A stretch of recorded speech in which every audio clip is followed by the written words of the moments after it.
नमस्कार दोस्तों। आज हम डिस्कस करेंगे complaint to magistrate and procedure thereafter, chapter 16 and 17 of BNSS 2023। दोनों चैप्टर हम एक साथ डिस्कस करेंगे क्योंकि दोनों एकदम सीक्वेंस में है। तो हम दो चैप्टर एक साथ कवर करेंगे। चैप्टर 16 हमारा होगा complaint to magistrate and chapter 17 deals with the commencement of proceeding before magistrate.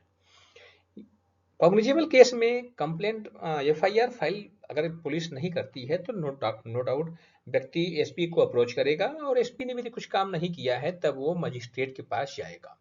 Magistrate वहां से एफआईआर लिखने के लिए ऑर्डर कर सकता है, बट यदि मजिस्ट्रेट ने ऑर्डर नहीं किया है या वो मैटर नॉन कॉग्निजेबल मैटर है जिसमें एफआईआर नहीं होती है तो पर्सन मजिस्ट्रेट को अप्रोच करेगा कंप्लेंट के लिए।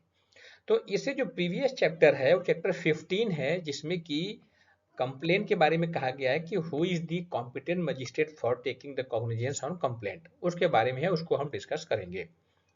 उसमें ये भी डिस्कस करेंगे कि कंप्लेन कौन फाइल कर सकता है और क्या कोई स्पेसिफिक पर्सन भी कंप्लेन फाइल कर सकता है, तो उसमें सब डिस्कस करेंगे, एक्सेप्शन वगैरह सब डिस्कस करेंगे।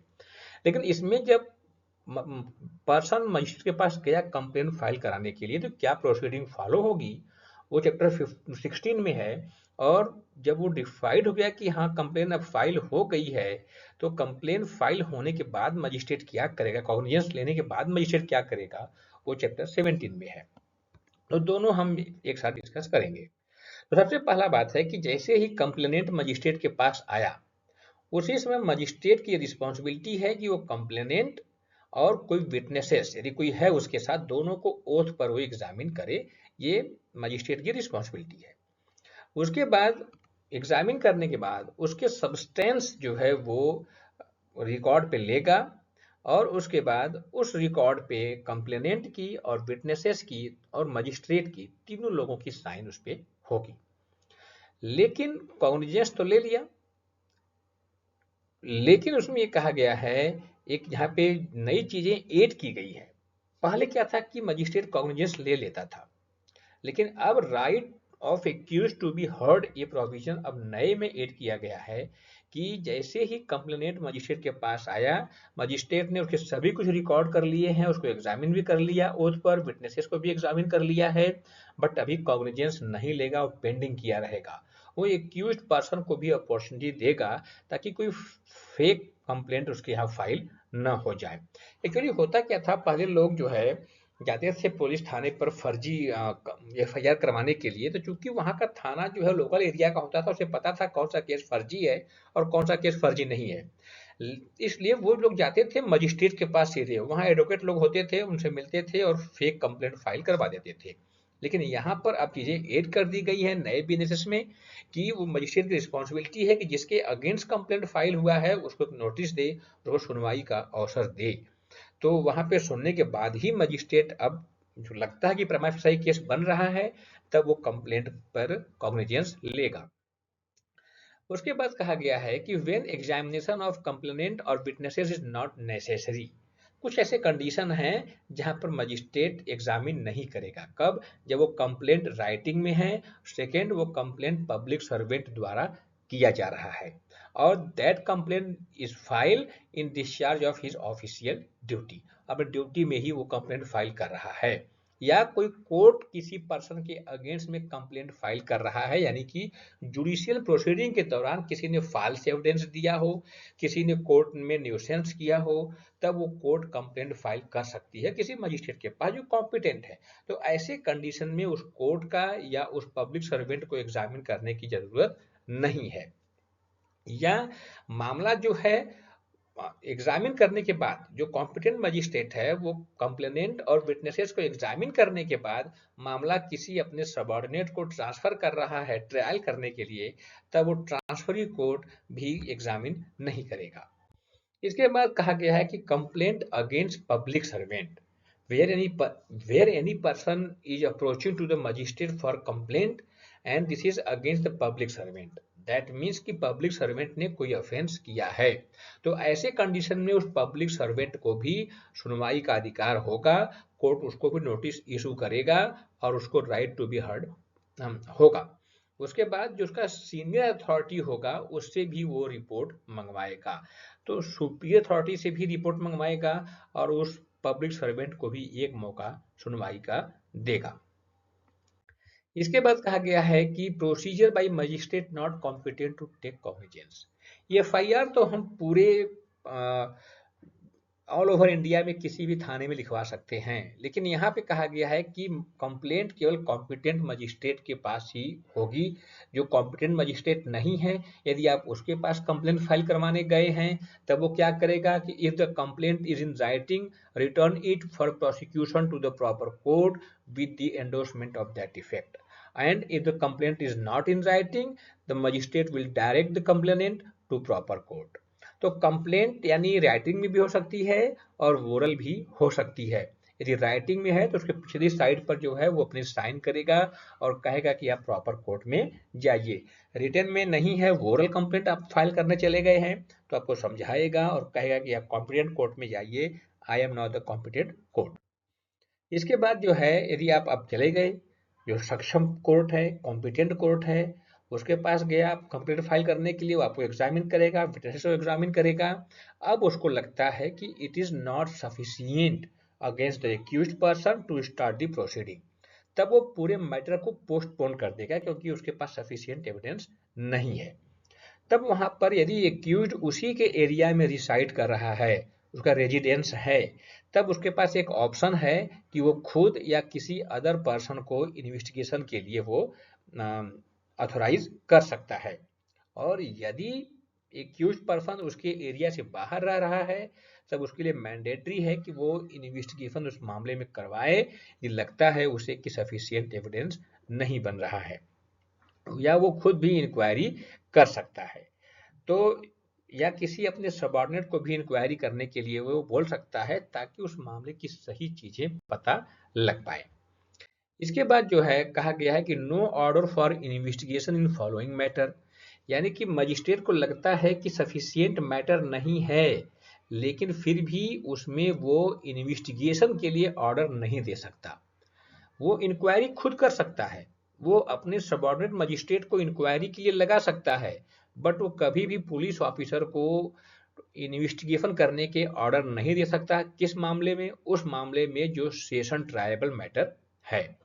तो जहां पे सेशन ट्रायबल मैटर है वहां पर केवल वो इंक्वायरी करेगा और कंप्लेनेंट और विटनेसेस को एग्जामिन करके मामला जो है वो सेशन कोर्ट को कमिट कर देगा और वो वहां पर चला जाएगा।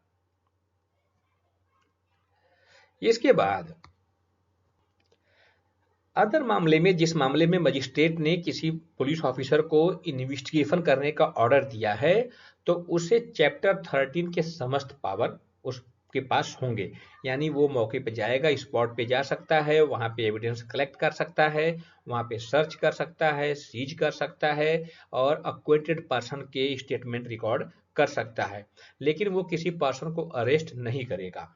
अरेस्ट विदाउट वारंट जो है उसके पास पावर नहीं रहेगा। उसे लगता है किसी को अरेस्ट करने की आवश्यकता है, तब वो मजिस्ट्रेट को अप्रोच करेगा वारंट के लिए और अरेस्ट वारंट के तहत ही वो अरेस्ट कर पाएगा। इस लेकिन लगता है कि नहीं, मैटर नहीं बन रहा है। उसने कंप्लेनेंट को भी एग्जामिन कर लिया, विटनेसेस को भी एग्जामिन कर लिया, उसने खुद भी इंक्वायरी कर लिया, पुलिस को भी बोल दिया कि आप इसमें जो है अन्वेषण करो, उसने भी कर लिया इन्वेस्टिगेशन। और पूरी रिपोर्ट देखने के बाद उसको लगता है कि there is not sufficient evidence against the accused person to start the proceeding under this sanhita, तब वो पूरे के पूरे कंप्लेंट को डिसमिस कर देगा। और in every such a case he shall briefly record his reason for so doing। लेकिन लगता है कि हाँ नहीं सफिशिएंट एविडेंस है, तब वो प्रोसेस इशू करेगा। इशू का प्रोसेस क्या करेगा? समन या वारंट इशू करेगा। समन केस में समन इशू करेगा और वारंट केस में वो वारंट इशू करेगा। और ये समन और वारंट जो है इलेक्ट्रॉनिक मीन्स के थ्रू भी वो इशू कर सकता है, यानी कि समन सीधे जो है व्हाट्सएप के थ्रू, मेल के थ्रू, फोन कॉल के थ्रू वो एक्यूज्ड पर्सन को दे सकता है, या अगर वारंट इशू करता है तो थाने पे वारंट भेज सकता है सॉफ्ट कॉपी और अरेस्ट करने के लिए किसी को बोल सकता है। उसके बाद कहा गया है कि समन और वारंट तब तक इशू नहीं होगा जब तक कि प्रोसिक्यूशन जो है अपना विटनेस का लिस्ट कोर्ट में प्रोवाइड नहीं करता है। तो जैसे ही प्रोसिक्यूशन अपना विटनेस का लिस्ट प्रोवाइड करेगा, तभी वो समन या वारंट यहाँ पर इशू करेगा मजिस्ट्रेट एक्यूज्ड के अगेंस्ट में। और कहा गया है कि समन और वारंट इन कंप्लेंट केस की जब बात होती है, तो जब भी कंप्लेंट फाइल हुआ है किसी पर्सन के अगेंस्ट में और उस एक्यूज पर्सन के खिलाफ जो है समन या वारंट इशू होना है, तो उस कंप्लेंट की एक कॉपी भी साथ में दी जाएगी। उसके बाद ये भी कहा गया है कि यदि कंप्लेनेंट ने समन या वारंट इशू करने की फीस कोर्ट में सबमिट नहीं की है, तो कोर्ट कभी भी समन या वारंट इशू नहीं करेगा और कंप्लेंट को डिसमिस भी कर देगा।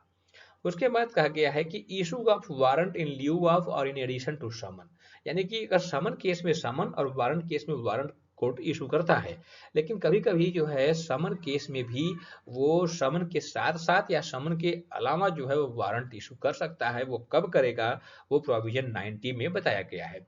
यानी कि जब ये कोर्ट को प्रूफ दिया जाता है कि एक्यूज पर्सन समन का पालन नहीं करेगा, या वो कोर्ट की एरिया से भागने का इरादा रखता है, या अपनी प्रॉपर्टी वो बेच कर भाग रहा है, तब कोर्ट ऐसे में समन के बजाय सीधे वारंट ही इशू कर देता है।